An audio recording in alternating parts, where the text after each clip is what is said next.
হয় আমাকে মেরে ফেলবেন, না হয় আমাকে জেলখানে আটকে রাখবেন।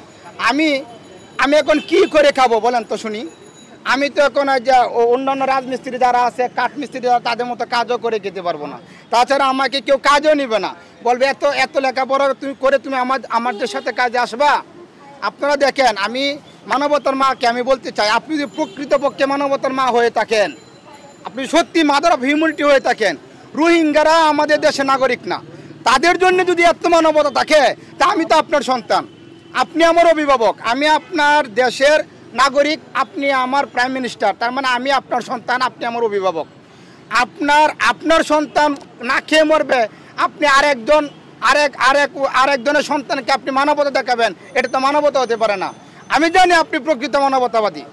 আমি আশা করব আগে নিজের পরিবার ঠিক রেখে পরে অন্যের পরিবারকে আপনি সহযোগিতা করবেন।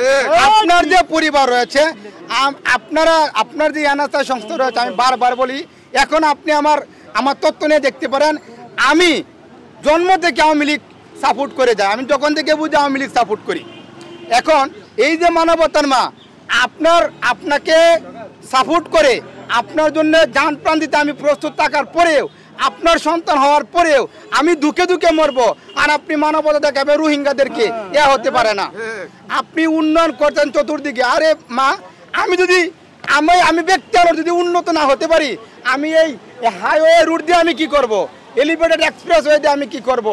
তা আমি আপনার কাছে করজোড়ে বলছি, সাংবাদিক বাদের মাধ্যমে আমি মানবতার মার কাছে আমি করজোড়ে মিনতি করছি, আপনি আপনার যে মানবতা, আপনার বাবার যে আদর্শ, আপনার বাবার যে একটি কথা আদর্শ আমি সবসময় ধারণ করি, যে এই দেশে আমলা নয় মানুষ তৈরি করো, কারণ যারা মানুষ হবে তারাই এই দেশকে উন্নতির দিকে নিয়ে যাবে। কারণ আপনারা দেখেছেন, আমি নাম বলবো না, আমলাদের মন্তব্য আমি করতে পারি না, কারণ আমলারা অবশ্যই আমার চেয়ে মহাজ্ঞানী, কারণ তারা একটি পদে রয়েছে, আমি কোনো পদে যেতে পারিনি।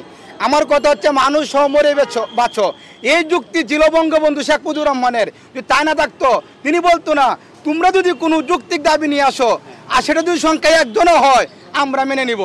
তাহলে আজ আমরা তো সংখ্যায় একজন না, আমরা বহুজন।